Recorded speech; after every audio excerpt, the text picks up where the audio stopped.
สบายดีพบกับข้าพเจ้าท้าวทวีทองสุริดาบุตรได้เช่นเคยสำหรับคลิปวิดีโอนี้จะมาแนะนำวิธีการนำใช้ตัวเปลี่ยนร่วมกับ Textbox ในคลิปวิดีโอนี้ข้าพเจ้าได้จัดวางเครื่องมือไว้ก่อนหน้านี้แล้วเพื่อให้เป็นการประหยัดเวลาหรือว่าให้วิดีโอสั้นลงกว่าเก่าข้าพเจ้าจะขออธิบายส่วนเครื่องมือต่างๆนี้เลยเนาะจะมีอยู่ Label กับ Textbox และ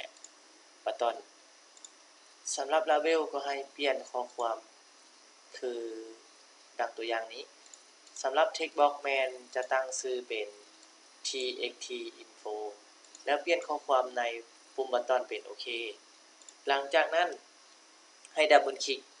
ใส่ในปุ่มโอเคเพื่อสร้างเหตุการณ์หรือสร้างอีเวนต์ให้กับปุ่ม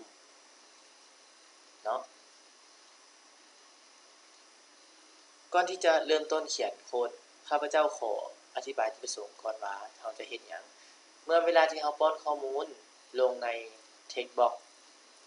txt info นี้แล้วเราจะมากดที่ปุ่มโอเคเมื่อกดปุ่มโอเคแล้วก็จะปรากฏมีเมสเสจขึ้นมาแล้วมีข้อความที่เราได้เขียนลงใน Textbox นี้ว่าเราเขียนข้อความหยังมันก็จะปรากฏข้อความนั้นขึ้นมาในเมสเสจเรามาเบิ่งวิธีการเขียนกันเลยเนาะว่าเป็นแบบใดเราเขียนแบบใดแล้วคลิกลงไปในปุ่มโอเคแล้วประกาศตัวเปลี่ยนตัวหนึ่งขึ้นมาว่า string info ซึ่งมีชนิดข้อมูลเป็น string เท่ากับ txt info.text จำจุดในนี้เราประกาศตัวเปลี่ยนชื่อว่า string info มีชนิดข้อมูลเป็น string แม่นข้อความเนาะแล้วเฮ็ดหยังเราจะเอาค่าหรือว่าข้อความที่มีใน Textbox ตัวที่1หรือที่มีชื่อว่า txt info นี้เก็บค่าไว้ในตัวเปลี่ยน string info ในโค้ดตัวนี้มีความหมายว่าเมื่อมีค่าอีกอย่างก็ตามที่มีอยู่ใน Textbox txt info นี้ก็จะเก็บค่าไว้ในตัวเปลี่ยน string info หลังจากนั้นนำเอา string info หรือว่าเอาข้อความที่มีอยู่ในตัวเปลี่ยน string info นี้มาแสดงใน message box วิธีการแสดงข้อความใน message box ข้อความหรือว่าสิ่งที่อยู่ภายใต้วงเล็บนี้ให้เป็นข้อความหรือว่าจะต้องเป็นข้อความ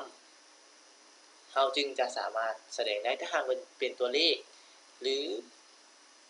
เป็นเลขจุดเลขท้วนเลขอย่างต่างๆเนาะเราก็จะต้อง convert หรือมาเปลี่ยนชนิดข้อมูลตัวนั้นให้เป็นข้อความสากล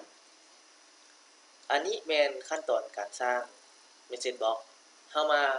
กดปุ่ม start แล้วเบิ่งผลลัพธ์กันเลยว่าเฮาได้ตามจุดประสงค์ของเฮาที่ต้องการได้หรือบ่ให้ลองเขียนข้อความอีกอย่างก็ได้แล้วกดปุ่มโอเคถ้าhello อาจารย์ท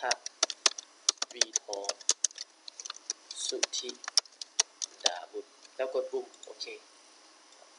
เมื่อกดปุ่มโอเคแล้วก็จะมีเมสเสจบ็อกซ์ขึ้นมาแสดงผลให้เราเห็นถ้าหากว่าเราป้อนข้อความอันใดลงไปในเทคบ็อกซ์นี้เมื่อเรากดปุ่มโอเคก็จะได้ข้อความดังกล่าวนั้นขึ้นมา